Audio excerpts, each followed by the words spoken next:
What's up, numbers? Welcome back to another episode of Hyper Heroes here on Hyper Rabbit Power Go. Welcome to our Comic-Con preview episode 2019 style. We're going to give you the lowdown on everything fun and everything epic coming to Comic-Con. At least that's relevant to our interests. Because this could have been a 15-hour episode probably. Talking about every panel at SDCC. We're talking about what we like, maybe what you like, most likely what you like. Some of the stuff that we'll probably end up doing trailer reactions for, probably talking about on next week's show. Yep. Doing a whole bunch of other stuff. But before you do any of that, make sure you guys hit the like button, subscribe if you haven't yet, and hit the bell to get notifications on all the videos that we're dropping on Hyper RPG every single day, every single week. All the time, I'm everywhere. I'm just excited to go down Daily, and get some monthly, California burritos. So this is a good time of year for us, you guys. Like it's where we get some really great news. But like you said, California burritos. That I think, no joke, that's my number one priority. So this Marvel is panel's cool. Yeah, of course. But the California burritos. That's the winning ticket. That's the business. That's the business. We're going to talk about everything that's coming to the con, starting with Thursday, because Wednesday the only thing that really happens is preview screenings, and then there's usually it's like a press night for a lot of activations, which I don't think any of us are going to be there on Wednesday, right? No. Correct. So I'm going late Wednesday night, so I'll be there pretty much from Thursday to Sunday. Yep. And then you're going to roll in on the weekend, either Friday night or Saturday morning, and then you'll be coming on Thursday morning. Thursday night. Oh, right, because you got to shoot during the daytime. Right. So the first thing that I'm going to just get out of the way and recommend, if you're in San Diego, you're down there for Comic-Con, you need to go to Lolitas by the Park and get a California burrito. Yes. The likelihood that you will find us there is high, at least once a day. We need a contact there. We need that burrito named after us, called the Hyper Hero Burrito, at least for Comic-Con. Can we pitch that for next year, please? Because I don't want them to change the California burrito recipe. Don't do it. No, it's the same thing. It's the same recipe. It's just the Comic-Con themed California burrito. They renamed their burritos for the con. The Hyper Homie. So the Hyper Homie burrito or the Hyper Hero burrito, that kind of goes too. And we'll wear shirts and we'll wear it around all the con, and we'll recommend that everybody goes to Lolita. We just need to do a meetup at Lolita's next year. I think we do. We need to get a contact over there because we need to pimp those burritos out because I love them so much. Just wrap me up in it, please. I mean, we don't. The lines are already really long. No way, dude. At this point, I want less people to be aware of that place so that I could get my burrito. That's impossible. They would have to move. Get my burrito. Look, if we had just call it in like this guy does. Yeah, I call it in. I know. That's what I got. I mean, I don't call it in. You don't do that. They don't have a phone number. You can't do that. I don't want one burrito. We would have our shirts, and that would give us exclusive access to the restaurant, so we just walk in when we're hungry. Okay. It's the homie line. Right? All Exactly. Right. And I want a solid gold plane. Yes. Full of burritos. That's how we fly. We fly down to San Diego. It's a burrito-shaped plane. A 12-minute flight from L.A. to San Diego Comic-Con. I don't see a problem with that. Drops us off right there in the harbor. Well, you're the most famous of us three, so you can make it happen. Yeah, exactly. My God. Get on it. If anybody can make it happen, Hector, you can make it happen. Did you just Cameron Rice us? No way. What? What do you mean? My God. My God. Yeah, there's no way.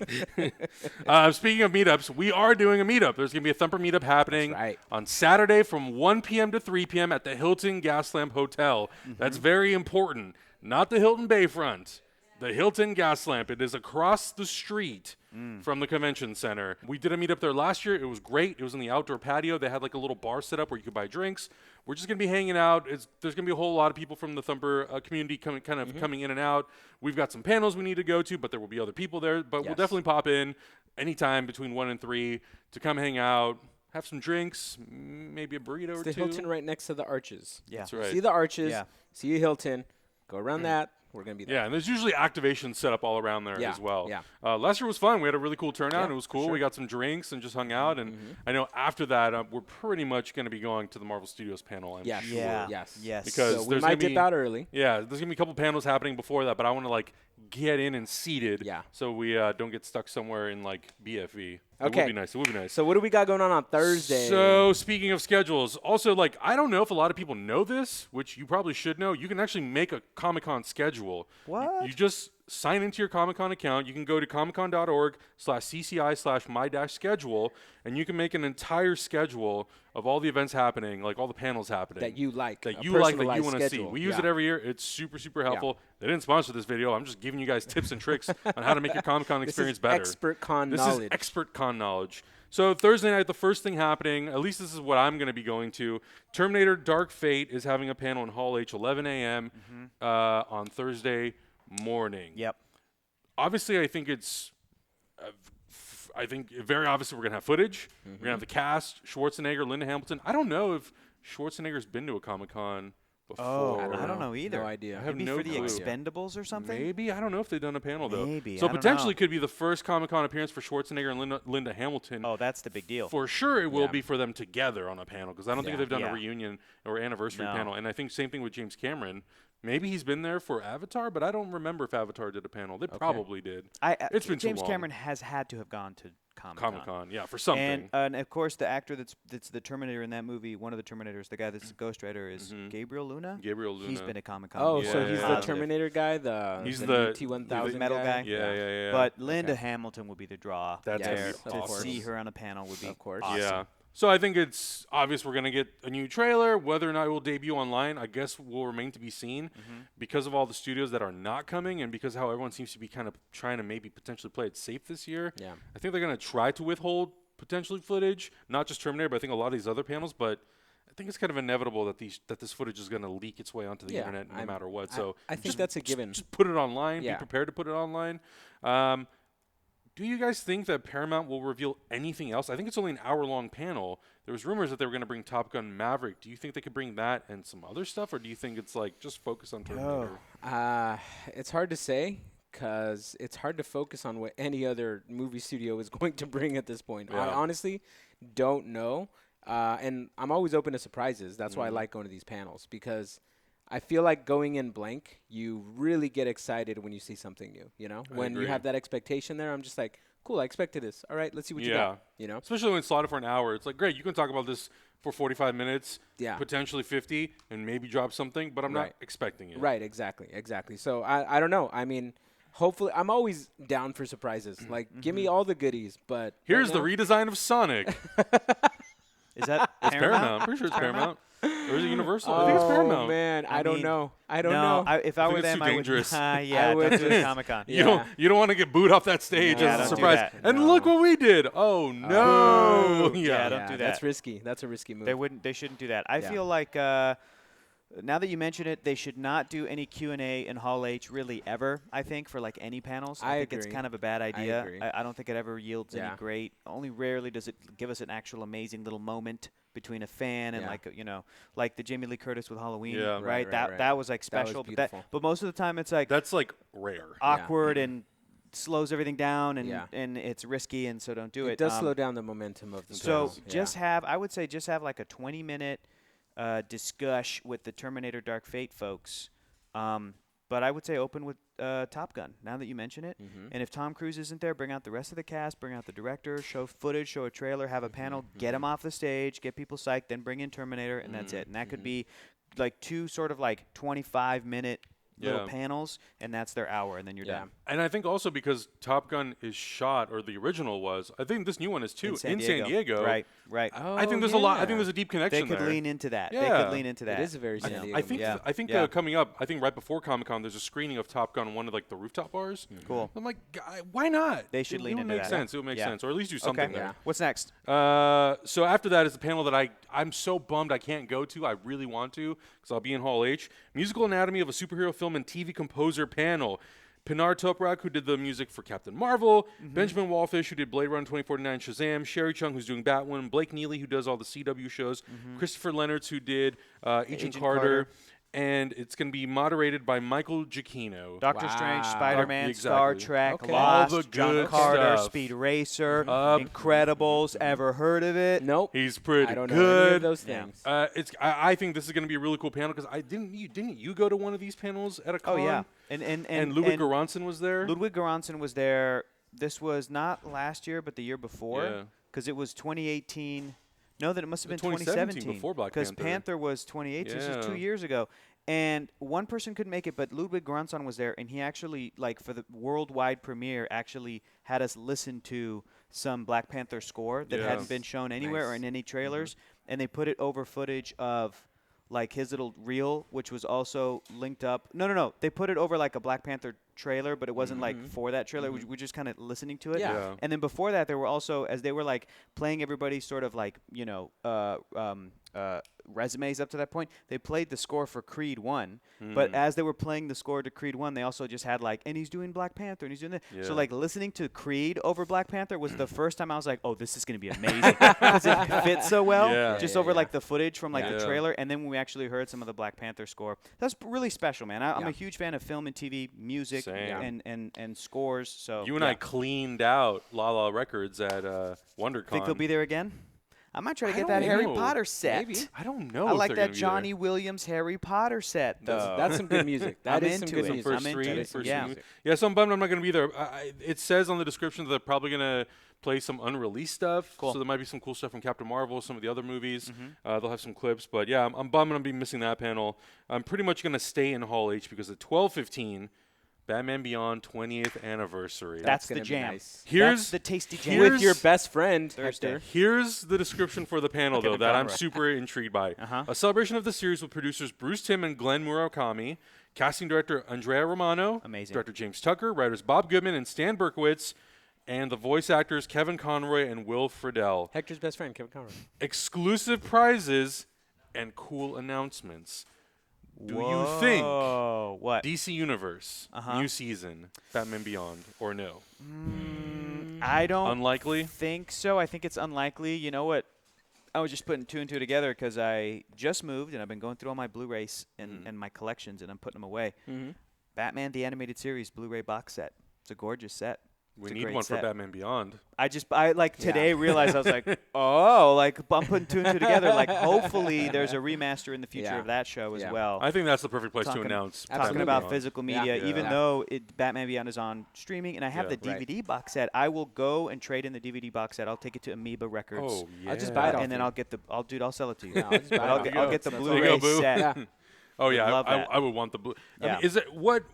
If there is any other special announcement other than a remaster, what could I it mean, be? like you Maybe mentioned, some if they anniversary brought merch? it back to oh my God, if they brought a new season to DC Universe would be amazing. Just any new iteration of anything DC Animated Universe is great. Like Justice League versus the Fatal Five was great. Yeah. I would love maybe like a 15-minute short. You know, they kind of did something for the anniversary, Batman's 80th, a while back. Or is that this year? No, that's this it was the year. 75th. 75th. They did it 5 years ago. That's right. It's crazy how time flies, right? It is crazy.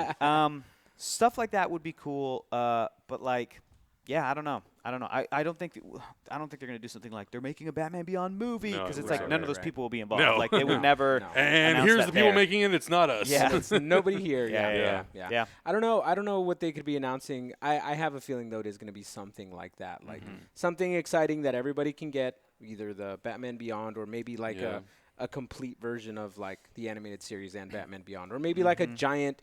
Just a Justice League set. If you re-release Batman the Animated Series and Batman Beyond as a set after I just got Batman the Animated Series set, I'm going to be pissed. Yeah, but also, I'll get that. But also include Superman the Animated Series, Justice League Unlimited, Static Shock, everything. Zeta Project. Just the whole thing. Just the whole $500 package. I'll buy it. Yeah. So I'm excited about that. Yeah. Then at 1:30, back in Hall H is a Marvel Games panel. New stuff from Marvel Ultimate Alliance 3, The Black Order, Marvel's Iron Man VR, and Marvel's Avengers was surprised and exclusive. I'm excited to play the games. I personally don't necessarily feel like I need to go to the panel. Yeah. I think if there's going to be any sort of trailers, there might be some people here on standby who might do some game stuff because I think they're more passionate into it than I am. Sure. Because I'll just keep commenting on how ugly that Avengers game looks. You don't want me to do it. You don't want me to do a trailer reaction. I'll just be like, "What this hair is? What is? What I want to see. I want to see you and Keller play that game. Actually, that'll be I fun. want to see a Hector and Keller. That's what I'm excited for. Just play ugly ass characters. Every cutscene, like because I want to hear you and Keller rip that apart while you're playing the game while we're zipping around. Yes, like exactly. Thor. So, that would be amazing, right? It would be hilarious. Yeah. Then at 2 p.m., Gnomes, Gunslingers, and Gelatinous Cubes, a super fun guide to D&D and TTRPG's tips and tricks. Malika's going to be on that Featuring panel. our CEO. So Malika's going to be on that panel. Awesome. That's at 2 p.m. In Grand Ballroom 10/11. It's going to be one big merch ballroom. But you guys should definitely go check it out. It's going to be awesome to have Malika on that panel repping Hyper RPG. Yeah, it's going to be a lot of fun. So I don't have any obligations, I don't think, at that time. So I think we're most likely going to go because we want to support Malika. Yeah, absolutely. It's awesome to have her on that panel talking about the stuff. It's always great to see your friends on a panel. It at is. Comic-Con. It's awesome. Even if it's in like a smaller room. I don't give a If it's like a damn. niche thing, like it's Comic-Con, they'll get their name on the little placard. Yeah. Well, like, how it's cool the is best. it though that we have friends and ourselves have been guest panelists Yes. and panelists at know. Comic-Con. It's so cool. Like, Yeah. It's the I never best. would have imagined Last it. year we It's didn't the get to do one best. together, but we were each of us were all on a panel. Each one of us got to do one, which Yeah. was awesome. I Yeah. never in my wildest dream Never. imagined that I would. Dude, it was go. so weird to go sit down and it's name like tag. the name card Yeah. is there. I'm like, Yeah. The name tag. What the that name what? tag is being cherished on. yeah, on one of man, my- Yeah, it's same. weird. Yeah. Same. It's very crazy. weird. Now that I'm thinking about it, Yeah. it's even crazier. And then for the first time coming to Hall H, Agents of S.H.I.E.L.D. is coming at 3:30. Cool. They come with the entire cast to celebrate the concluding season. It's like the entire writing team, the Wow. entire cast. If you are trying to get into Hall H, honestly, because of how light the schedule kind of is for Hall H, I'm really curious to see how long the lines are going to be. I have a feeling for I don't know if there's Thursday gonna and be Friday. camping. I don't think there's going to be any huge lines for Thursday, Friday. I think people are just going to start to line up on Saturday. And Say, and hey. I wonder if they're also maybe just going to, because they haven't really announced a system for Hall H yet, and they usually do it like right before. Yeah. I wonder if they're maybe just going to assign people like, hey, if you get a wristband at this time of day, you can enter at this point during the day. Yeah, like come back later. Yeah, like like a fast pass. Yeah, like Yeah. if you Yeah. come in, like like maybe they have them designated for certain panels, and it's like, Right. well, because of the attendance expectations, Right. because I'm Yeah. sure they know by now how Absolutely. many people they're expecting to have I there. mean, they know how many seats they can fill. Like, yeah, they I think it's should like know 6,000. They should for know Hall the H. swap in and out of the people. So that I'm are really coming in. curious So, if they're I'm sure there still will be people camping out just because they're going to be super cautious about like Absolutely. I want to be there for the Marvel panel. I don't want to risk anything. Yeah. But yeah, I'm so interested to see what it's going to be like. We're going to talk about Friday first, but just the Saturday schedule in Hall H itself is like very light. It's very light. Very it reminds light. me of the early days of Comic-Con. It does. I'm actually kind of excited about what's going on in Hall H on Friday. Very first thing at the top of the day, 10 a.m., writing Avengers Endgame with Christopher Markus and Stephen McFeely as they discuss the process to plot, write, rewrite, and shoot Avengers Infinity War and Endgame. This is such a behemoth task. Yeah. Well, I mean, they've been on board since the first Avengers, so they've written a ton of these Marvel movies. Yeah. But the task of putting together these two final Avengers movies that really sort of encapsulate what these first three phases have been about, the war with Thanos and all that sort of stuff. I'm very interested to see what they have to say about the process of all of that. I don't think they'll bring they might bring some behind-the-scenes photos maybe, which hopefully if they do, that could be some really fun, cool stuff to sure. talk about and to see. maybe some stuff on the Blu-ray. Yeah, but I love the fact that, because a lot of times writers for a lot of these movies don't really get to be center stage to discuss the making of a movie, but because Marvel Cinematic Universe has become so big and Avengers Endgame and Infinity War are so big, I like the fact that Markus and McFeely have an opportunity to really talk about, well, this is how we sort of did it. Yeah. And this is how we started with note cards on a whiteboard and we moved it around and we plotted and da-da-da-da. So I think that's going to be a very fun and insightful panel. Yeah, And yeah. I actually really wish that, depending on how good these panels are, I wish that they would be on the Blu-ray. Yeah, it's kind of a bummer that they won't same. be. But That would be awesome. Yeah, Follow- I'm bummed that I Yeah. can't make it to those panels Yeah, I because I, know, have man. a panel in the morning, so I can't you go. do. What is your panel? DC Daily. It's just a DC You will be Daily on that panel. I will Okay. be on that Because it panel, doesn't have the names listed, so I assume that you would be. Yeah, I will be but there. Yeah, cool. John Karunas is moderating it, and it's the DC Daily crew, so we'll be there. Nice. It's gonna be dope. That's gonna be fun. That's gonna be fun. Right on. And then right after the Markus and McFeely panel, a conversation with the Russo brothers discussing the Yeah. challenges of their Marvel Cinematic Universe journey and what's next for them. I think they're going to be talking a lot about, coming from the future from their production company Agbo. They've got a lot of stuff in the pipeline with a lot of different creators. They themselves are producing and writing stuff.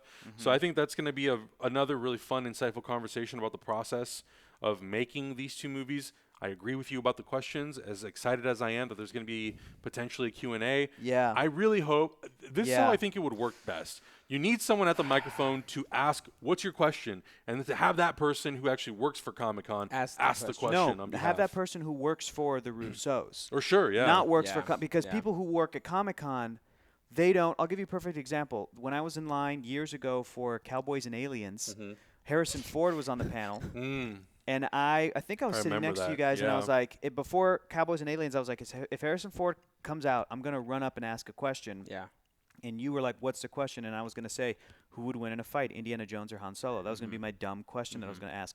And as soon as they're like, Jon Favreau's like, and for the first time ever, I was like, oh my god. So I stood up there, and you were like, go. So I like ran to stand in line. Yeah. Harrison Ford, and he comes out and sits down. But by the time I ran up there was already way too long of a line. Like so I'm 20 like, people. but the dude in front of me had a question that, in theory, like, great. I get it. His question was, like, TR-1148, why aren't you at your post? What's the joke from A New Hope? What is it? Trooper 11248, why aren't you at your post? Whatever the quote is, where a stormtrooper, somebody in the Death Star, and then Han Solo has to be like, no, everything's fine. Oh, yeah, that part. That's like, I'm good. How are you? Yeah, check in, or whatever it was. Yeah. So who is this? What's your operating number? So, boring conversation anyway. So this nerd knew the quote. Yeah. Because it's a famous quote, and people who love Star Wars will know that quote. Yes. But there was a woman coming down the line, and she was making sure, she goes like, what's your question? And she had to make it balanced so that not every question was for Harrison Ford, because there's other actors up, like Olivia Wilde was there, like, and they're trying to make it not seem like it's all about Harrison. Yeah. And I get that, and I'm like, that's good. So I'm like, my question's for Harrison, so it's probably not going to get picked. But I'm hearing, and then when she gets to this guy, and she's like, what's your question? And he was like, my question is, TR-48, whatever, why aren't you at your post? And she was like, what? Like, she didn't get it. Yeah. And he was like, oh, it's like a joke. It's like from, and she was like, no, that's not a good question. Think of another question. I'll come back to you. So it's just like, wow. Oh, okay. She works at Comic-Con. Yeah. The San Diego Convention Center or whatever, like, didn't recognize the Star Wars quote. Now, did she make a good call? Because that would have been real awkward if it hadn't, like, Possibly. Possibly. But do you know what I mean? It's like, what if Cowboys and Aliens? What if somebody from the studio? What if somebody who was wrangling the material in and wrangling out. the cast, knew everybody up there, knew their careers? Somebody from a studio or something was hearing that, and they could be like, "Oh, that's actually really good. We're gonna bring it up to the front. We're gonna okay, we got one for Olivia, one for Harrison, one for them, blah, blah, blah. And that's a fun. Do that. Let's see what he says. But instead, it was shut down at the level of, I don't get that. Yeah. So. You need somebody who works for the studio. You need somebody who works for the Russos. Who's involved with the material. That would be great if there is going to be a Q&A for that. If you had a question for the Russos, what would you ask them, Hector? Yeah, what would such you a ask? crapshoot. That's a great question. What would I ask the Russo brothers if I had a question for them? When are we getting Avengers: Infinity War and Endgame in IMAX format in 3D in the US? I might ask a 3D question. No joke. I might be like, every one of your guys' movies, Marvel movies, was released in 3D. I own all the 3D Blu-rays, even the ones I had to import from the UK. Thanks, Disney. Thanks, Disney, and because I don't know if you guys are fans of the format, but if the directors nowadays don't ask for it, the studios will not happen. Like, I'm sure Robert Rodriguez and James Cameron had to ask for Alita Battle Angel to be pushed in that format. Yeah. So I think I would ask the Russos, like, what's your guys' take on 3D? What was your experience seeing the 3D versions of the shots? And what kind of input and stuff did you have storytelling-wise that then they, like, that they took? And just hear them talk about 3D for 5 minutes. Yeah. And if they end up going, we don't really like 3D, I'll be like, you guys. This is the reason why you language. Wow. End of question. Hector's just going to scream like, what the language? I Drop will. the mic. I will. I'll be like, what the language? But hopefully, or just quietly mouth it like. If they're at least very diplomatic, they will be like, "Oh yeah, well, we weren't used to it. This is what we did, and this is what we, because I think I've listened to Winter Soldier and Civil War commentaries, I think, but I don't remember any specific 3 versus like maybe I sent you something. Remember I sent you I was like, hey, listen to this Joss clip. talking about Avengers. Joss about Avengers. Yeah. There may have been other moments like that too. You listen. You listen to those commentaries, Avengers especially, and there's 2 specific moments where Joss Whedon talks about the use of 3D in the first Avengers. I would honestly ask them. I love your movies. The MCU is my favorite franchise of all time. I am also, in addition, a big fan of the Netflix Marvel stuff. Was there ever any kind of a conversation? And you can be honest, because now the moment has passed. Was it just contracts, legalities that prevented you from being like, what if one of Out of the Portals came the Defenders, came Daredevil and Luke Cage and Jessica Jones and Iron Fist, or was it never a part of your process just because you guys were working on stuff for years and they're doing TV stuff and it's too difficult to manage? I would ask them that question. Okay. And see what if they honestly were like contracts, I'd be like, cool, thank you. But if they were thank you for the answer. But if they gave the answer of like, oh well, we're working on our stuff, we didn't find a way, blah, blah, blah, I'll be like, Endgame, bro, just coming out of one portal in the background. You had room for Howard the Duck. Shut the fuck up. Get out of here. Get out of here. Language. Sorry. And then the Comic-Con, the security just tackles escorts you out. Just tackles you. Nobody talks like that to the Russos. Ugh. I just want to see Jessica Jones. Ugh. I just want to see Melinda May. Get a flying my elbow. God. Agents of S.H.I.E.L.D. Next question. So after that, there's a big gap for me personally. You know what's in that gap? What's up? Primal. Oh yeah, talk about that. Gendy Tartakovsky. Gendy Tartakovsky is the creator of Samurai Jack. That's at 2 p.m. I think. 2 p.m. I forget the room. Primal, his new Cartoon Network series that looks teaser trailer freaking amazing. So good. It looks mind blowing. Yeah. There's going to be a panel for that. It looks like Gendy Unleashed. Like they Yes. just said, Gendy, we know you can do something. Yeah. Do your thing. It's love Gendy to- and the composer. Is it Brian Tyler? Ooh, No possibly. idea. That would Brian make Tyler. sense. No That would idea. make sense. Yeah. BT, Brian Tyler. That Yeah. might be different men. But would love to hear those creators talk about that show and Yeah. maybe see new footage. Yeah. Hell, they might even show an episode. Oh, Because I don't know if it's That'd be 15-minute cool. I think it's a episodes or if it's yeah. full 20 and minutes. I know it's Yeah. a 45-minute panel. I'm pretty sure. So it might be, So we're you going to might show be you a able to squeeze it in 20-minute quick, episode. Yeah. Here's the pilot. I hope each episode's an hour. Shit. Oh, I really want to go. I know, dude. I hope each episode's 3 hours Yeah, long, and there's exactly. 17 episodes in the first season. You kidding me? The epic primal tale. Yeah. Then after that, at 4:30 in room 6 BCF, Alfred, the brand new epic show. Okay. It's Q&A called Pennyworth. Pennyworth. Sorry. Why did I write Alfred? You wrote Alfred there. Yeah. I think it's so funny. And I'm like, what It's a okay. dorky show that would Pennyworth. be called Alfred. Alfred. But Pennyworth sounds sexier, but it's That's not. right, that's Because right. it's Pennyworth. It's Alfred Pennyworth. Alfred Pennyworth. It's going to be Same Q&A, thing. Q&A Same with the thing. cast. I would expect Cool. another trailer. It's coming out, I think, like the week after Comic-Con. Yeah. Yeah. So I think it's going to be pretty short and pretty short panel. Okay. Yeah. Then at 5:30 Hall H, Game of Thrones reunion panel and Q&A. That's gonna be If you're a huge. fan of Game of Thrones, then I think that's going to be everybody's jam on Thursday night. Yep. I think That's Friday night. or Friday night. Sorry. That's a really big panel. Closing out with Preacher is a little like I don't know. Yeah, I feel think bad for Preacher. Yeah, I me think Game of too. Thrones should have been the Seth one. Rogen. You know Seth Rogen's going to Yeah. come on and be like, wow, everybody just left after Game of Thrones. Anyway, here's Preacher. Like, he's going to comment on it. He's going to comment on I'm it. gonna be. I love that man. So Yeah. it's fun with me. Yeah. But yeah, so there's a Preacher panel at 7 o'clock right after Game of Thrones. Seth Rogen and the cast also celebrating the finale of the series. A lot of stuff is going there to celebrate the end. Yeah. A lot. I think Yeah. the same thing's happening on Sunday with Supernatural. So Yeah. a lot of things are ending. A lot of This things is are concluding. they really should have swapped this. I don't know think who so did this too. scheduling wise. It's poo-poo. If I were HBO and Game of Thrones, I would have asked to be the end of the night. Yeah. And if I were Comic-Con, I would have been like, oh, these need to go here. Yeah. Yep. That's a Just that mistake. one little switch. I know. I guess I'm sure it has something to do with the scheduling of all the actors. But I Yeah, imagine a lot of those yeah. people are going to be going to some sort of an after party anyway. Exactly. So yeah, who knows? exactly. Then Saturday, the big show, at least for Marvel Studios. For everything else, it's fine. Yeah. Starting at 10:30 a.m. in Ballroom 20. Whatever. There's a Batwoman pilot screening and a Q&A Uh-huh. with the cast. The way that these TV things usually all go, they will either screen, if it's a pilot, they will screen the pilot, then do a Q&A, or they will show a new trailer or extended footage, and then they will have the cast on to do a very extensive Q&A. Usually it's like 6 to 8 people on those tables because those casts are so big. Yeah. Yeah. And then after that in Hall H, I, not being necessarily the biggest Star Trek fan, this is, I think, like one of the first major Star Trek panels in Hall H. Dude, this is a big deal. So I really This want is to a go big see deal. this. It's a collective panel for Star Trek Discovery, for Star Trek Lower Decks. and Star Trek Picard. That's right. The new series that's going to debut. I think And it's later this year, right? maybe more. And maybe more. maybe because more. it's Maybe they'll called surprise Enter the something. Star Trek Universe. Yes. The Right. Star Trek Universe Yes. panel. Right. So I imagine Sir Patrick Stewart's going to be there. The cast of The Picard. cast of Picard's going to be the there. cast of Star Trek Discovery. Some of the Yeah. creators from Lower Decks will be there. Which is the animated Yeah, show. the animated show. And I would also bet that they would announce more things like we're going to do more short treks, which were the little, 15-minute things in between seasons 1 and 2 of Discovery.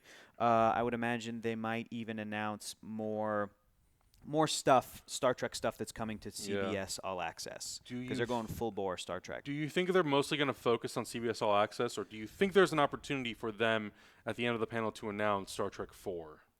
I'm not sure. I don't think so, only because maybe that would be the Paramount panel. Sure. Do you know what I mean? Because Yeah. Paramount's movie and CBS All Access has been CBS and Star Trek and TV stuff. What they might announce is that they're doing a Nickelodeon. I mean, they've already announced it, but they might talk about the Nickelodeon animated Star Trek show, which is different than Lower Decks, which is the comedy show. There's one that's more like for kids. Yeah. So I wouldn't be surprised if they came out and they're like, even though a lot of the stuff is on CBS All Access, we do have a show coming out on Nickelodeon.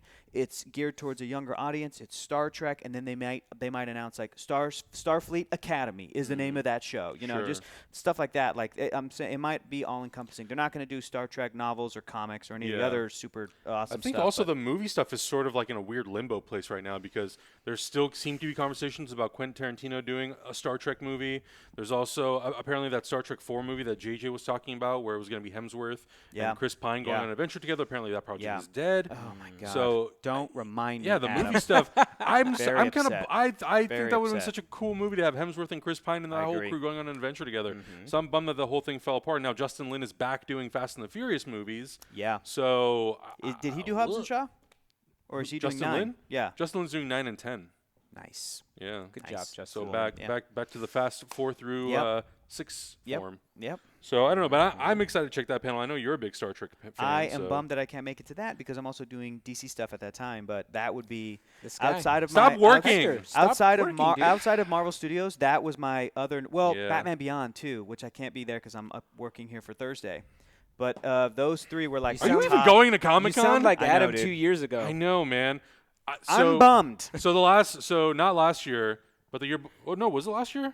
Yeah, last year. Last year and the year before, I was working at Screen Junkies, and I missed everything. Every panel. No. Last year was when we had that dope-ass hotel room. Oh, that's right. It was the year before and the year before that. Yes. 2016, 2017. Yeah, exactly. I missed pretty much all the panels for those 2 years. I got to go to a couple in 2017. Man, I was so pissed. Yeah, dude, it's a bummer. So pissed. And then the next year, Marvel didn't even show up, so I was like, oh, all right. Well, that's why I know. That's why I need y'all to like really have a good time at that Star Trek panel. Don't worry. Please. Okay, good. Okay. It's fine. You know why? Because I was at what would I see? I was at Star Trek Las Vegas when they announced Picard. Yeah. Oh yeah, you got and special Patrick Stewart access came to out. stuff. I was there to see Michael Giacchino on a music panel. Hector, you're and Abby and I just happened to be there.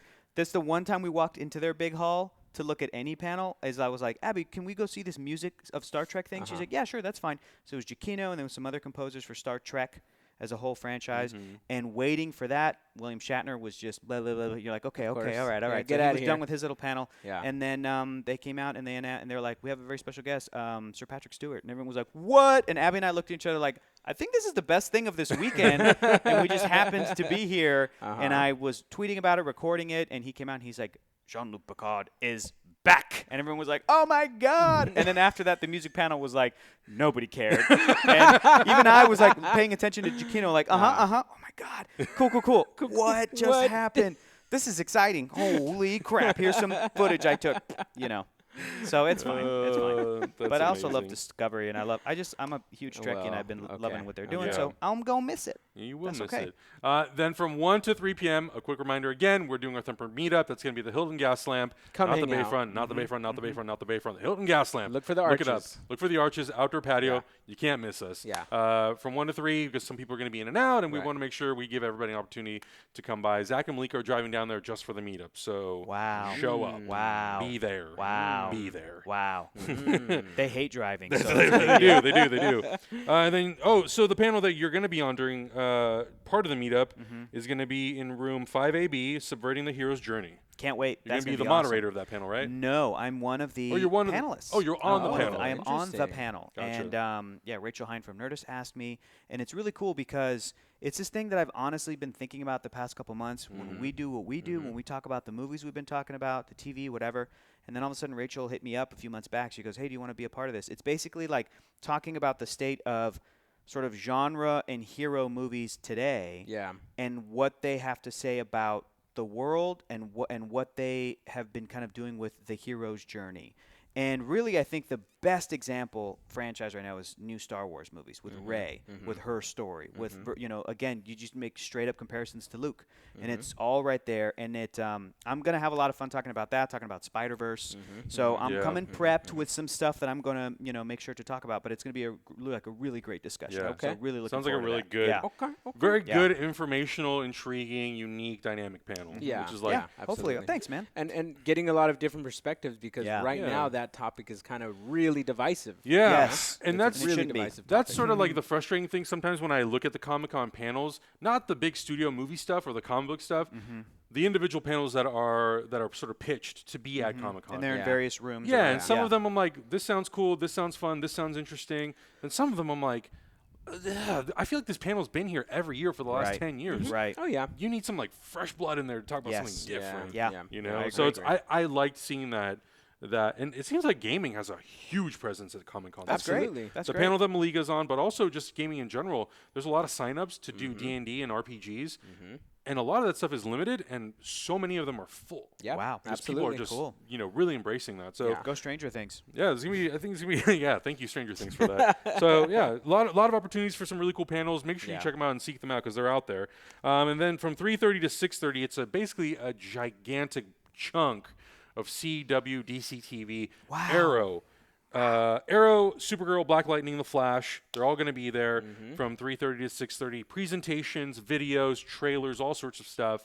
Arrow's last panel at Comic-Con, because next season will be the final season. Wow. Crisis on Infinite Earths will be the whole sort of like tie-up for that whole thing. So I think there's going to be a lot of fun stuff presented again for all of those things.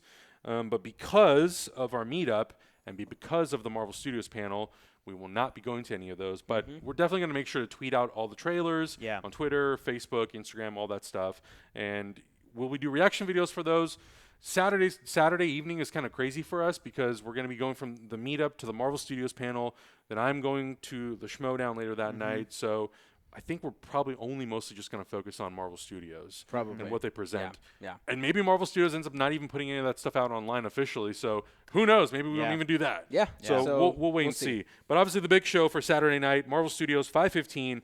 The triumphant return of Marvel Studios to Hall H. The description of the panel is very, very vague, as it should be. And I think it mostly just says like Marvel Studios president and creator Kevin Feige and surprise guest show you what's in store, next for the Marvel Cinematic Universe. So that's all you need. That's all you need. That's all you need. I think we've talked about a lot of what we're speculating. Obviously, Black Widow, I think, is going to be the major participant of that panel. First trailer, potentially, because we're kind of getting around that time where the marketing for that movie should sort of start kicking off. So it makes sense to do the very first trailer at SDCC. Eternals, I don't think we're going to see too much. Maybe some like test stuff. I know for Guardians, there was one year where they had, I think it was concept art. And Ragnarok too. And so I think there's potential that we'll probably see like some concept art and maybe previs. I know for Captain Marvel, we saw stuff like that too. So I think for that stuff, we'll see early things. Yeah. For probably. Shang-Chi, we may get like a casting announcement if that's far enough. For any other stuff, whether it's a sequel to like Doctor Strange or Black Panther, I think also maybe like sort of announcing the release cast dates, and maybe. release dates, exactly. Yeah. I think that's what it's going to be. I think it's a lot of it's going to be like, these are the dates that you've heard about. Here's what's going to be slotted in. You knew those Black dates. Panther 2 is coming. Yeah. This is the date. You knew Doctor Strange 2 is coming. This is the date. Captain Marvel 2. This Gotcha, date. boo-boo. And maybe because of the events of Spider-Man Far From Home, that might push up a Spider-Man 3 to sort of further deal with the I will events. say push back to 2023, I know. y'all. Technically 2024, I think, though, right? Because Why? they had to repeat the school year. Well, no, but remember, the events of Endgame took place summer 2023. of 2023, like let's say May. Sure. Yeah. So 8 months later is the beginning of the school year. No, it's supposed to be 8 months later, right? Yeah. So maybe Endgame took place in April. Endgame took place in Maybe. What's maybe January, maybe February. So that 8 months later is like September, the beginning of the school year. Could be. And then they're going to Europe. Yeah, and then they're going to Europe. Yeah. So Yeah. so I think it's still the 2023-2024 school year. Look, it just needs to be a court case drama where Matt Murdock comes in. Or Pum pum. She-Hulk. Or Or both. they're debating each other. The potentiality. I know, Representing J. Jonah Jameson and thedailybugle.net She-Hulk. is Jennifer Walters. No, presiding. She-Hulk. She-Hulk. She's Just going to She-Hulk. show up to the court green. Just green. Yeah. Just green. Cool. So I think that's going to be a really fun panel. There's going to be a lot of reveals and surprises. Marvel will turn it into a big show like they do every single year. Absolutely. I think it's safe to say at this point, because there's a signing at the Marvel Studios panel, and it's labeled as an Avengers Endgame signing. So I Wow. Really? think there's potential that we're going to man. see the original Avengers come Most out definitely. to do a Most final, How like, dope would it be tip to of the get hat. a signed print I know. with all of the That's- Avengers? I know. How do I stupid. sign up for that line? I it's think already- you, it's I think already you- done. I think you It's already still full. can. Really? Yeah. That's nuts. We'll have to look into it. We'll find out. Ooh. And then after that is another panel that I really wanted to go to, but unfortunately we'll have to miss because of the Marvel Studios panel. It's the DC Universe sneak preview panel that's going to be happening in the Indigo Ballroom at 7.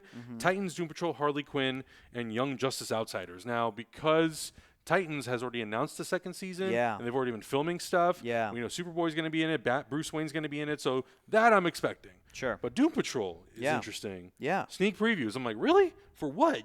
Have you started filming anything? You haven't announced anything. No, and they also haven't announced, I mean, unless it's just sneak previews of more episodes of Young Justice later, which they could do, but they haven't announced season 4 of Young Justice No, they have not. either. Yeah. So I what wouldn't, the heck? I wouldn't be surprised if maybe they threw in a Stargirl, some sort of a trailer Cool. or something. Cool. I think that's a very appropriate time to do it as well. Yeah. I'm sad I'm going to miss this because I really like DC Universe and I love everything that they've been putting out And we there. want to go support. Exactly. We want to support it. We want to make sure that people Yeah. know that, like, hey, you have people supporting this thing. I'm loving Swamp Thing. Yeah. I'm just watching it week to week and just, like, I'm loving the show so much. Yeah, it's good. So, yeah, I'm a little bummed that I'm not going to be there for that.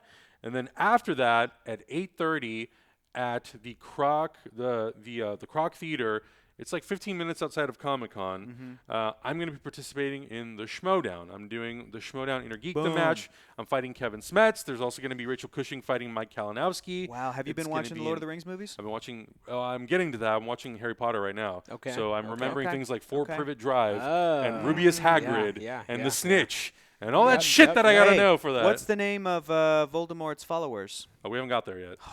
What's the name boned, of that buddy. giant 3-storied bus? We haven't gotten there yet either.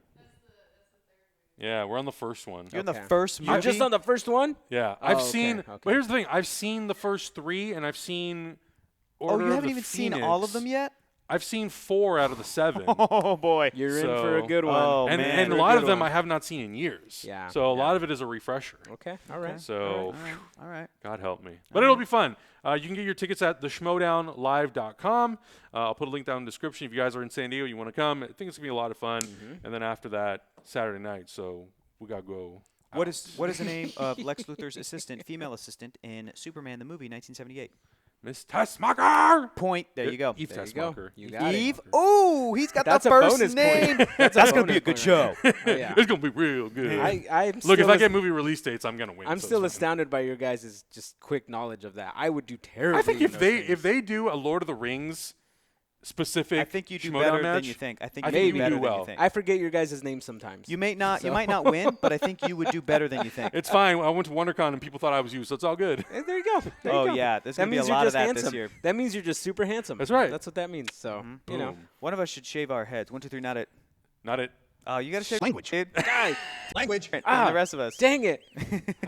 Fine. Uh, Give me the clippers. Clippers, Doing it clip live. it up. We're doing do it it live. live. It would Do look. it live. You would look so good. No, I wouldn't. No? No, I have a big bump right here Ah, because I got hit with a rock when I was young, and so the bump's still there. Okay. dang. Okay. Yeah, it sucks. Molded your head. It literally came Yeah. up and never went down. Okay. So, Are there All right. any Terrible. so Sunday for me personally, I don't have anything on my list. Yeah. I know there's some stuff in Hall H with Supernatural, the final season. A lot of people are amped for that. I really I'm a little sad that I missed that train because it was on the same time as Which Smallville train? The was. Supernatural train? Sure. I've heard a lot of love for that show. There it's is a lot, probably yeah. one of the most positive and supportive fan bases Yes, I love the have fan base. ever seen. I love the Really? fan base. It's I don't know unreal. if if I could ever get into the show now. It was Sure. definitely I think kind of like Smallville time It was for me. sure, yeah.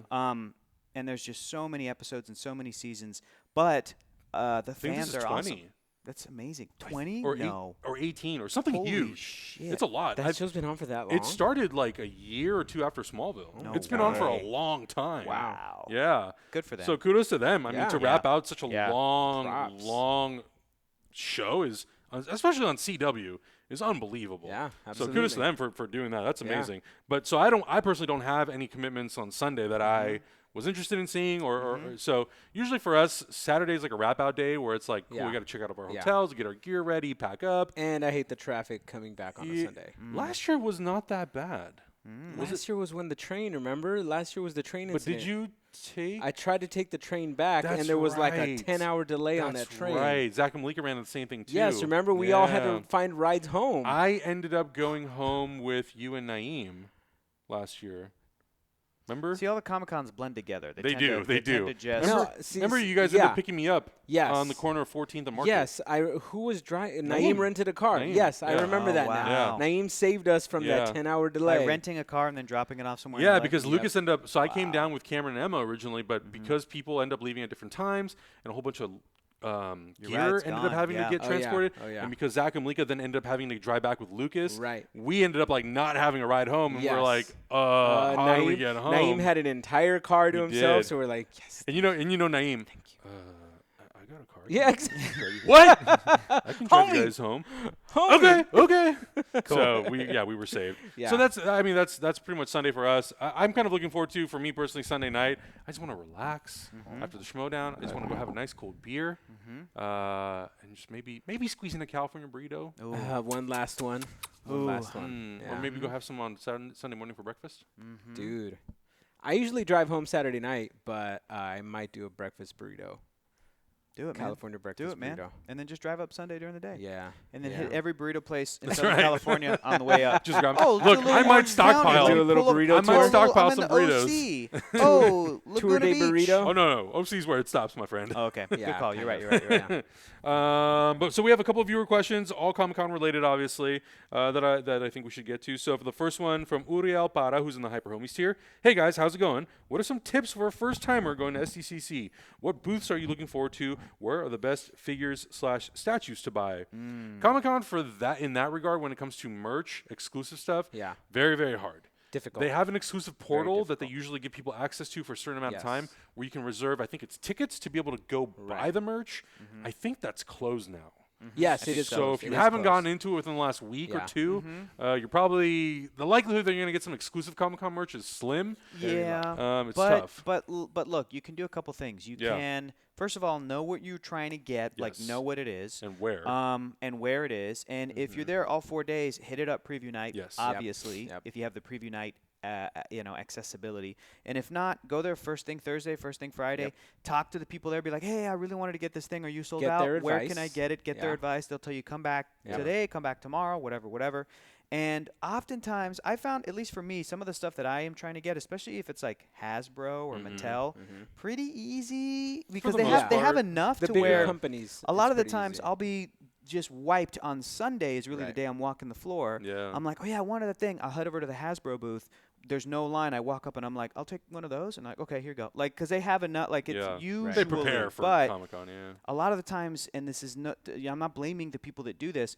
Before the con even opens, there's already lines around the corners around certain booths to get there that day to get an exclusive, because those lines are made up of other exhibitors, people that have that early access to the con. So it's like, sometimes stuff sold out 9:01. Yep. Do you know what I mean? Like The if moment the con it goes opens on at sale. 9, the moment it goes on sale. So there's other places as well around the convention that if you're fine with paying more for a specific item because you missed it, they'll resell it there. You know what I mean? Those exhibitors will go and specifically get stuff and then put it up on their at their booth or whatever. Yeah. And then there's always eBay, and then there's always, but it just depends, man. I found that what I always think back of is years ago they made a Comic-Con documentary, and they followed a bunch of different people that had different sort of goals at Comic-Con. One person was like, I'm going to show my portfolio. I'm a comic book artist. Here's what I want to do. Another person was like, I'm a cosplayer. Another person was like, I am a toy collector.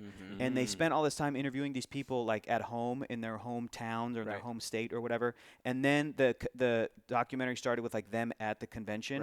And everyone's was interesting except for the toy collector guy, because he literally was like, I'm hoping to get this. I'm hoping to get this. I'm hoping to get this. And I really hope I get it. It's like Comic-Con, like as it started, like, Thursday, it's like 15 minutes after Thursday, he's walking up with 2 bags, like, I got everything. And you're like, okay, your story's done. Like, it's not cool. Now I'm going to go flip it all on eBay. Yeah. Who cares about anything else? There's no more story. Okay, bye, guy. And then we're following everybody else, and we're following so I always think about that as like, if you kind of know exactly what you're doing and you're that, and if you really want a thing, you can get the thing. Yeah. So don't be discouraged. You got to do research. That's the most important thing. I would say for one of my favorite times at Comic-Con was planning my day out for panels with which things that I really wanted to see, and then just going there, like you said, Hector, with a goal, not necessarily just for toys, but events that you want to do. Yes. Yeah. There's a lot of things that Great they tip. don't advertise, like on a major scale, that if you look at the schedule, it's all there. Yeah. Like all this stuff that's happening. One of my favorite times was going on this Adventure Time scavenger hunt. Yeah. So you go around, and there's different things that pop up, and you have to check them off a list, and you have to take a picture. And you come back, and they give you this cool little limited medallion. Like it's really cool. Cool. There's lots of things like that going on throughout, inside the convention and outside. So don't discredit the outside perimeter of Comic-Con. Yes. There's a lot of cool stuff out there. A lot of really cool stuff going on. So go in there with a goal, and then you most likely won't be disappointed because if you go there for the first time, I remember I took Pooch there for the first time. Yeah. And it was his first time at the convention, and I felt bad because I'm like, guys, this is very overwhelming. Yes. You guys don't necessarily have a plan, so we're just going to kind of walk the crowded floor, and you're just going to get this crowded feel of Comic-Con and not get the really cool stuff that everybody's there for, you know? So always have a goal, especially for your first time. Tip. Yeah, 2 great resources for that on Twitter is the unofficial Comic-Con blog and Outside Comic-Con. Unofficial Comic-Con does like pretty much year-round tweets of what's coming to the next convention, what you can expect to see, activations that are going up. Just a very impressive, also with like badges, hotels, all sorts of stuff. Really, really good, very well-ran social media account. Yeah. And then Outside Comic-Con focuses on stuff that's obviously outside of the convention. So activations, parties, all kinds of stuff, very resourceful. I've been looking at and using it today. There's been some really cool stuff there. So, yeah, if you're looking for any sort of tips and tricks, those are 2 great resources. And also, I can't remember, is cell phone service still bad inside the con? It's hit and miss. Right? It depends where you're at. Yeah, like so Hall H for the last couple of years has been better. Outside of the con, depending on where you are, it's pretty good. Sometimes inside of the convention, like when you're walking the floor, that can get a little crazy and dicey. But yeah, it sort of depends on who your provider is and where you are. But for the most part, it's good. I think I remember last year being okay, but keep in mind that you might not have access to your internet or your data at some points. My hope is that they also set up a lot of charging stations this year. But get a portable charger. Absolutely. That's the advice. Walk around in your backpack with a portable charger. That is the lifesaver. Bring portable charger. Bring extra cables. Bring snacks. Bring water. Please bring water. It's supposed to be in like the mid-70s, so it's not horribly hot. It's too hot. Yeah, it's not terrible, but definitely bring water because like con stuff is very expensive inside of the convention center. And you walk way more than you think. So you're just gonna be sitting down waiting for a panel and be like, I'm fucking thirsty. For the love of God, bring deodorant. Yes. Please. Oh yeah. We're way past that. If you're going to a Comic-Con and you're not wearing deodorant, or not if you're not wearing it. You're going to sweat. Yes. Yeah. You know, do some touch-up work. Reapply. You're going to be good. You're going to be good. Have you guys seen the meme? Hand sanitizer. That's good. Vitamin C. Yeah. Vitamin C. Hand Get sanitizer. rest. You know, do all that. Have you guys seen the meme? It's a Comic-Con meme. It's a guy. He's like, oh, $200 for this limited edition anime figure? No problem. And $2 for a deodorant stick. And the guy's like, no good analysis. Yeah. Wear deodorant. I think 1 year some brand was giving out deodorant They for were free. handing out deodorant So out there. if It's they a are, thing. It's a thing. take it. Be prepared to smell body odor. Next question from Joseph Lynch in the Hyper Homie tier. Hey guys, been watching you guys since Age of Ultron Superhero News Days. Love the detailed discussions, reviews, reactions every single week. Always looking forward to the content. Sadly, Zach isn't going to Comic-Con this year. He's going for one day. I love how Zach live streamed everything last year. Made me feel as if I were there. My question was if someone from Hyper Heroes was doing that this year. No, answer is Not no. happening. Not happening. So the thing with the live streaming, it's very, very fun, but it's very, very it's expensive. very time consuming. After a while, it's really annoying to wear the backpack. Like it gets tiring, and without a game plan and without being able to access all the panels and stuff, you're also not allowed to live stream anything inside Comic-Con. When it comes to like Hall H Ballroom 20, you're not allowed to live stream anything. So while it is fun to walk around the outside of Comic-Con and certain things on the inside, you know, hoping that you don't lose service, there can be fun stuff, but it's also just really tedious. And when we're just trying to run around to get from panel to panel to panel to panel to panel, potentially record some videos and then deal with all that stuff, doing a live stream is kind of nuts. Yeah. I really think we're at the point now, because of tech and sell stuff, Comic-Con should just be live streamed at this point. Even if you don't do what Star Wars does, where it's free, even if you charge something on your website to do like a $50 weekend pass or $75 weekend pass to just have all access to stuff. We're at that point where I think it's like, just do it. You know what else would be great? I would do it even though I'm attending the con. Yeah. I would pay a little charge just to be able to watch it while you're like not be able to be there. Yeah, but also if I'm at a panel and miss a panel. That's what I mean. Because I'm at another place, like to go back and be like, oh, I really wanted to see that thing on Thursday, but I wasn't there. Like, replay it.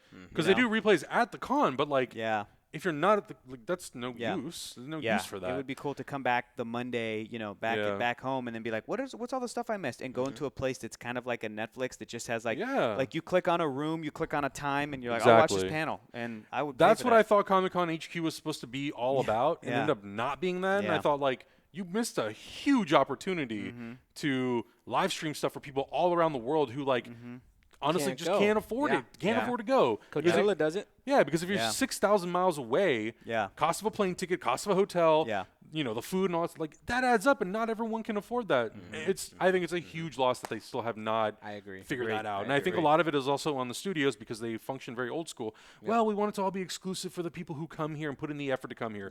I used to have that mindset as well. I get it. But now, having been to Star Wars Celebration, having been to a con that was also live streamed, and realizing how special it is to be there and how different it is to be there experiencing it, and how different it is to actually watch it live, I'm totally okay with them live streaming. Absolutely. Make it available for everybody all around the world. It's just going to make more people want to go. It's just going to make more people happy. Yeah. And that's really what you're doing. You're building fan loyalty. You're like, oh, these people care.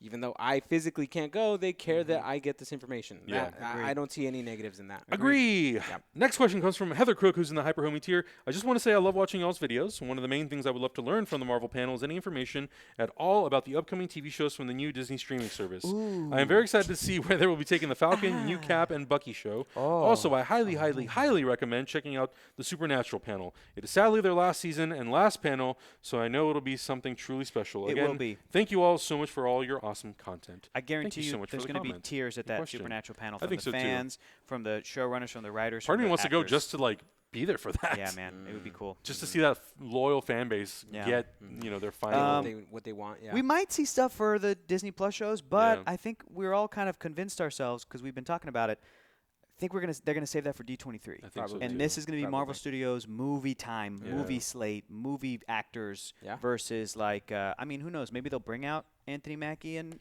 Sebastian Stan and be like, and you guys are doing a little TV show, aren't you? And then they'll say two things about it, and then.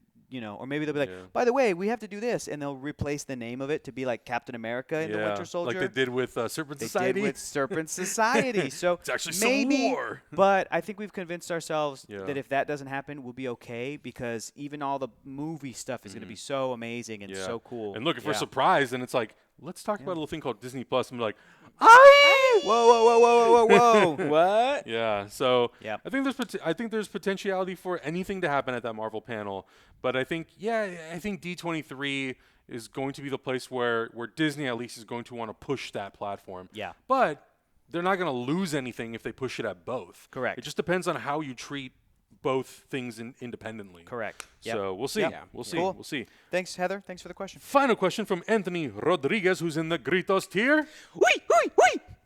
Hey guys, how's it going out there? What are some of your memories from your first Comic-Con, and what's been your absolute favorite moment from Comic-Con? Keep up the great work and stay safe from all the earthquakes. Thank you. We're trying. We had another one this morning. Really? A little tiny one. Yeah, there was another one this morning. It was a 4 something. Yeah, I felt it. Hector, you don't know. You don't know. It was probably Keller running around the house. We were doing our Spider-Man Far From Home review, and he was like, what earthquake? Yeah. And you and I were like, I know. The house was literally shaking while you were talking about Spider-Man. What can I so say, excited. y'all? I'm always grooving. I'm always moving. Moving and grooving. Moving and grooving. So tell us about that first Comic-Con. Well, I don't remember any specifics, but Sure. I do remember one thing. One thing I do remember is that back in the 90s, when I was a kid, my dad, there would be like commercials for Comic-Con on like local, like San Diego TV. Yeah. Like Comic-Con is this weekend down at the San Diego Convention Center, so go do it. And I would turn to my dad and be like, oh, Dad, Comic-Con is today. Can you take me? Can we go? And he'd be like, yeah, all right. And he would like drive me down, 20, 30 minutes. Yeah. We would park. We would both of us get passes, like get in line, wait, I don't know, half an hour, get passes, maybe even less, and then just like walk in. And I could see the whole thing, do the whole thing in 3 hours because it was just me walking the floor basically. So we were there for about total time 3 hours, and I walked around. And I remember him like not super being interested in a bunch of stuff. I don't know if it was the first Comic-Con or the second or third or whatever. But one time we walked by Lou Ferrigno, and he was like, not super happy, but who can blame him? He's a human. And my dad was like overheard somebody being like, "Hey, can I get a photo?" And he or his people were like, "Oh, it's this much money," and my dad overheard that. And my dad was like, "Oh, what a dick!" Like my dad was upset that like Lou Ferrigno was asking for money for my dad knew who he was because the show. But then was also like that kind of dad attitude of like that's not worth it. He's and like, then pictures. we kept walking. Yeah. And another thing I remember is that Marvel Comics had like a booth, and they hired a couple people to dress up as characters. But again, this was like comic book. Super janky, low budget. So this dude that dressed as a Hulk had the big foam upper body with like kind of like a mask. Yeah. It was like like a fake mask with like a wig on and like a ripped white shirt. Yeah. And then the dude who was Spider-Man, and it was either here or it was at the Marvel Mania restaurant at Universal Studios Hollywood, or maybe both. Dude that was dressed as Spider-Man had a freaking hole in his sock, and I could see his little skin. So it's that thing of like when you're a kid, Peter, you need to stitch that up. You have dreams of and his these neck was characters sticking out a little bit. I mean, because these costumes were not what we're used to today. This was Marvel in its bankruptcy days. Yeah. This was in its bankruptcy days. Yeah. This was before Marvel Comics became, I think, a household name to where now more and more people know the difference between Marvel, DC, so on and so forth. This was before any of the movies. This was before. This was only when there were cartoon shows and comics. And you mentioned the bankruptcy thing, which is for real. But it was still like really fun and exciting, and walking around and just seeing toys and like all of it in one place, booths that people had where they were selling comics and toys, and I looked at stuff, and my dad looked at some stuff, and I also remember my dad making observations like you would as a dad, where there's lots of like TNA at Comic-Con, either drawing wise or like booth babes, all that. We were in the 90s. Stuff. It was the 90s. It was so the my 90s. My dad would always be like, would like time. see something and be like, oh. He'd be like, oh, Hector. Honestly, kind of. He'd be like, damn, like that kind of thing of like whatever, and I'd be like embarrassed because I'm like, I like this stuff, but there was like, it wasn't pornographic, but it's very much like, hey, young males, scantily check this clad out. ladies are running around. It still happens at cons today. Yeah, It's such a bummer that that's still a thing that we have to deal with. Is like we're like, comics are for everyone, and then you turn the corner and there's this new indie comic of like a drawn like woman with huge boobs, and you're like, farts. All right. All right, so those are some of my early memories. What about you? This tweet 2007. This tweet is not going to age well. My first Comic-Con, I met Bryan Singer. Oh man. Yeah, that tweet is not age. Yeah. How young were you? I was 13. Oh, prime It was time. 2000. Prime time for Bryan Singer. Yeah. Well, that's the crazy thing. Looking back, and I'm like, you were a very handsome young boy too. Oh shit! Like, Joshua Bullitt, maybe? That could have that. I don't know. Yeah. Wow. It was 2000. It was when X-Men came out, the first X-Men. Yeah. And they had like a little booth set up with a bunch of TVs, and all the TVs were playing interviews. Yeah. And at that point, I had no idea who Hugh Jackman was, Sure. Famke Janssen, James Marsden. Like, nobody knew who those actors were. Yeah. Halle Berry, I think, was probably the only one that people were mostly aware of. Oh, and Patrick Stewart. Patrick Stewart, and Ian McKellen. Yeah. And I think if you were going to Comic-Con, you probably knew who Ray Park was because that was like right after Phantom Menace come out. You're right, yeah. Some of those actors I think people knew. Hugh Jackman, Wolverine, nobody knew. But all these interviews were playing on the television. And right before that, I had been like at a comic book bin, and I saw that they did an adaptation of the X-Men movie. Yep. So I thought, oh, cool. I had that comic. I'm going to buy it. I'll go get it, and I'm going to check it out and see what the movie's about, because I liked reading the adaptations of the movies, because usually they had like deleted scenes or extended stuff, all that shit, because it's usually based on like an older script. So I thought, okay, cool. I'm going to go back around. I'm going to walk around this panel and see what's going on. There's a guy sitting there on a bar stool like we are, and a crowd of like 15, 20 people. Straight prowling. And that was like, The he's moral of the he's lesson looking like is- this. He's looking like this. The moral of the lesson is stay away from Bryan Singer. Is the moral of the lesson? Wow. Jesus Sorry, I Christ. just ruined your story. I don't even want to tell the story anymore. No, sorry. No, keep not going, in keep this going. instance, but in general. Straight prowling. Just licking his lips. Just like, So I remember and back then, before, like we're talking about, before the explosion of DC and Marvel movies, right. Yeah. it was very easy for a filmmaker to just like stand in the middle of the hall, and 15 and 20 people would stand there and talk to him for half an hour, and it was fine. Yeah. So I'm there. I'm looking through the comic book. I'm looking at the movie. I'm like reading and listening to the interview at the same time. So I look and I'm like, I wonder who this guy is. I had no clue, obviously. So I'm standing in the back and I'm just kind of like listening in about the making of the movie. And I'm like, oh, this is like I was getting into filmmaking, so I was interested in all that sort of stuff.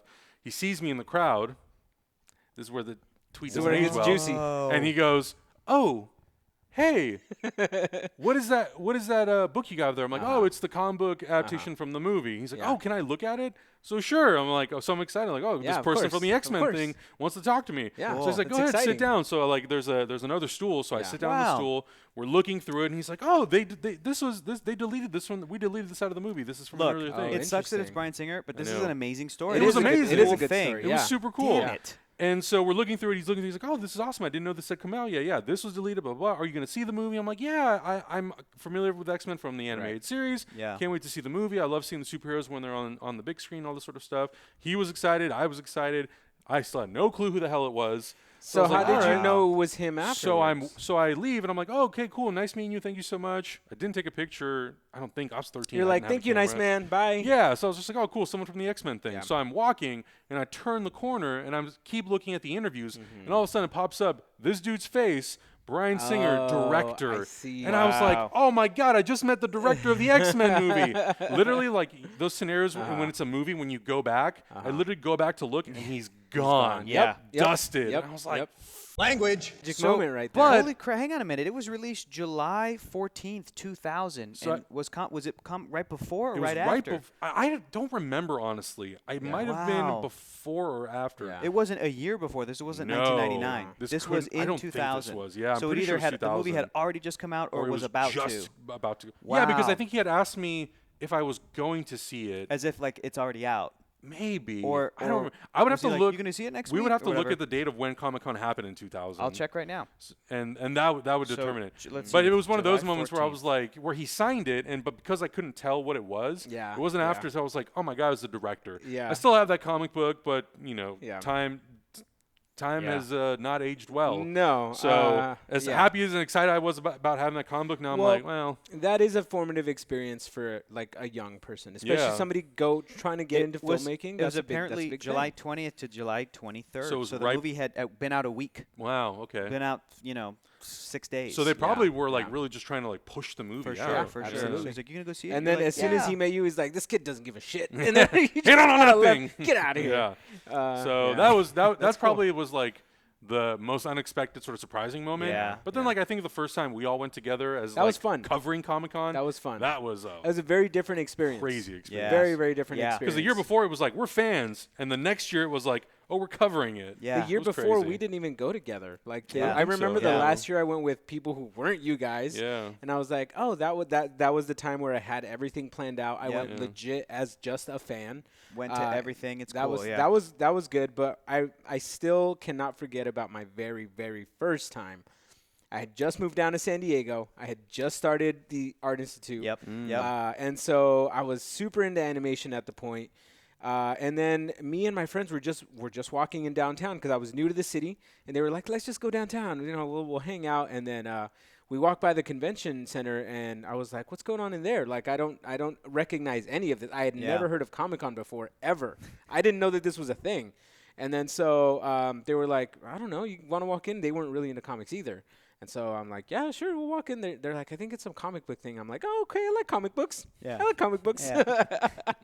And so I walk in, and there's just this line to get into the thing. It's like, oh, you have to register, $25. You get in. It was a Saturday. And I was like, okay, this is cool. And so I walk in, and I'm like, what did I step into? It was like Wizard of Oz when Dorothy walks into the color, like the whole world is color now. It was just like, oh my God. Like all of this stuff. I didn't know that all of this existed. And I didn't know that my field was eventually going to, lead to where it did. But that was my very first time. Like I was there with I remember seeing one of my favorite artists. His name was Carlos. Oh, I forgot his last name. I'm terrible with names. Carlos something. I saw him. He signed my book. Like he drew a picture of Dr. Doom for me in my art sketchbook that I was using at school. And so I was like, oh, this is cool. Like I have a real artist in here. That's awesome. And so it was just way cool. And then after that, it's just kind of kept snowballing and snowballing and snowballing, and here we are. 2005, I think, is when it started getting crazy. Yeah. And then every year was like every year was like 20 extra thousand people, and you're like, good Lord, how much longer will this sustain like this? But I do remember getting my first year when we worked in VFX, signing up for a professional pass. That was so fulfilling. They gave me 6 passes. I got 6 passes. That's right. Oh my God, I forgot about that. Guys, you know how much money I made selling Comic-Con tickets? No, you didn't. What are you talking about? No, I never No, did. that was illegal. It's so true, though. Guys, I bought a bed with all this stuff. I needed a bed, so I sold my tickets, and I needed a bed. It's so true, though. I totally forgot. Yeah, because nowadays, when you sign up yourself, you can't. I don't think they give you a guest anymore. No, they give you like guest. No, I think you just have to buy it. Yeah. But that's true. Yeah, I remember first year signing up for Pro. It was like how many passes? Maximum of 6. 6. All of them. I'll take all Thank 6, you. baby. Yep. Damn. Yeah, I remember. Boy, that was really dumb on their part. Yeah. They were just trying to build up, whatever guess. they Oof. did. Yeah. And now no more. And now because people no like us mas. ruined it. Well, Well, people like us telling their stories kind of ruined it. yeah, it's fine. Yeah. It is what Yeah. it is. It is what it is. But that's gonna wrap it up for us on this Wait, Comic-Con one preview. more thing. What's up? I got to give a shout out to Steve Calderon on Twitter. He always puts out the best tweets about our stuff. Yeah, he does. He's always super organized. I just commented. I put a comment on his tweet. That's why I was recording you guys. Because he just talked about last week's episode. So this week I was like, I got another one for you, boo-boo. Yeah. Oh, there it is. I was showing him what we were doing. Super So, great. Yeah, shout out every to single you, week Steve. he always does a really Steve. nice description with photos of every single episode. Yeah. Calderon, It's super, thank you. it's super Thank helpful you. because there are Yeah, for times sure. where like we'll sometimes forget Yeah. to promote our own show on Twitter. It's bad. And he always chooses the best screenshots where we Yeah. all look the most handsome. That's So, right. Good job. Literally you doing thumbs in that photo. Yeah, exactly. That's why I did that. So thank you so much for that. If you guys are going to be down at Comic-Con, hit us up on social media. We're not going to be doing live streams. We're probably not going to be doing as many videos as we did last year, but we're going to be tweeting stuff. We're going to be Instagram storying stuff. I'll probably do some live streams on my Instagram. So just make sure you guys follow us on all of our social media. I'll link everything down in the description below. And please come to our meetup. It would be awesome to meet some of you guys. Come hang and out. let us know in the comments below. What are some panels that you're looking forward to? Some artists that you want to meet. There's a whole bunch of booths. I can't wait to see the DC Warner Brothers booth. It's supposed to be massive this year. Right. So I'm excited to see what they're going to bring. I also want to hear about your first time at Comic-Con. If Yes. you've been there. Absolutely. And how special and transformative and life-changing it was. Absolutely. Let us know all that stuff down in the Yeah. comments below. Make sure you guys subscribe, hit the like button, do all that cool social media stuff. And we'll catch you next episode. Bye. Straight prowling. Jesus. I love that little check boy right there. Oh, I love that little check boy. I love me some check nicks. Better leave that in.